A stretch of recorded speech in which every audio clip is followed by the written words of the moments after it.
జైల్లో పెడితే భయపడే నేత కాదు బాల్క సుమన్ అన్నారు కేటీఆర్. మరో 2 ఏళ్లలో తమ ప్రభుత్వం వస్తుందని, రేవంత్ కు మళ్లీ చిప్పకూడు తినే టైం వస్తుందని ఆరోపించారు. పోలీసులపై జులూం చేసిన కాంగ్రెస్ బీజేపీ నేతలపై కేసులు ఎందుకు పెట్టలేదని ప్రశ్నించారు. నోటికొచ్చినట్టు పోలీసులను బూతులు తిట్టింది మీకు కనబడతలేదా? బూతులు తిట్టడమే కాదు, బట్టలు కూడా తీసి కొడతా అన్నాడు. మరి కేసు ఉండదా? కనీసం పోలీసు వాళ్ళని నడి బజార్లో కాంగ్రెస్ నాయకుడు అయినంత మాత్రాన గుడ్డలు కూడా తీసి కొడతా అంటే కేసు పెట్టరు. బూతులు మాట్లాడితే కేసు పెట్టరు. తమ్ముడు బాల్క సుమన్ గారిని ఇక్కడ జైల్లో పెట్టారు. వారికి తెలియదు రేవంత్ రెడ్డికి. సుమన్ ఇవాళ కొత్తగా జైలుకు పోలే. సుమను గతంలో తెలంగాణ ఉద్యమంలో 10 సార్లు జైలుకు పోయిండు. 6 నెలలు జైల్లో ఉన్నాడు వివిధ సందర్భాల్లో. ఇక టాస్క్ ఫోర్స్ ఆఫీసులు పోలీస్ స్టేషన్లలోనైతే లెక్క కూడా లేదు. గని గంటలు గని రోజులు ఉన్నాడు.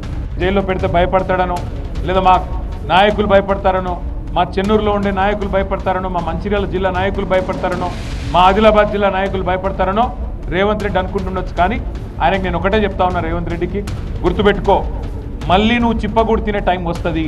గుర్తుపెట్టుకో, ఇట్లాంటి అరాచకాలు ప్రజాస్వామ్యంలో మంచిది కాదు. డీజీపీ శివధర్ రెడ్డికి కూడా చెప్తా ఉన్నా. డీజీపీ గారు మీరేదో మొన్న పెద్ద పెద్ద సినిమా డైలాగులు కొట్టినారు. మాకు రెడ్ బుక్ ఉండదు, పింక్ బుక్ ఉండదు, కాకీ బుక్ ఉంటుందని చెప్పినావు. ఇదేనా నీ కాకీ బుక్?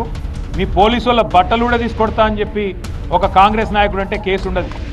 మిమ్మల్ని యూజ్లెస్ ఫెలోస్ అని ఒక బీజేపీ ఎంపీ అంటే కనీసం కేసు పెట్టే ధైర్యం లేదు.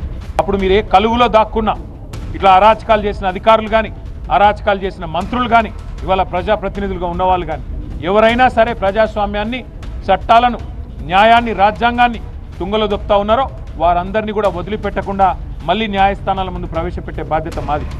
గౌరవించండి, ప్రజల తీర్పును గౌరవించండి.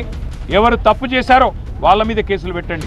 తప్పు చేయని వాళ్ళ మీద కేసులు పెట్టి ఇవాళ మా కోవా లక్ష్మి గారి మీద కేసు పెట్టారు. మా ఎమ్మెల్యే గారు ఒక ఆదివాసీ బిడ్డ ఏం తప్పు చేసిందండి? పార్టీ చెప్తే నిజాయితీగా పోయి ఎన్నికల అబ్జర్వర్గా అక్కడ మాకున్న మెజారిటీని వక్ర మార్గంలో కాంగ్రెస్ తీసుకొని పోయే ప్రయత్నం చేస్తుంటే కాపాడే ప్రయత్నం చేయడం తప్ప, ఇవాళ ప్రజాస్వామ్యాన్ని గౌరవించకుండా అగౌరవపరుస్తున్నది కాంగ్రెస్.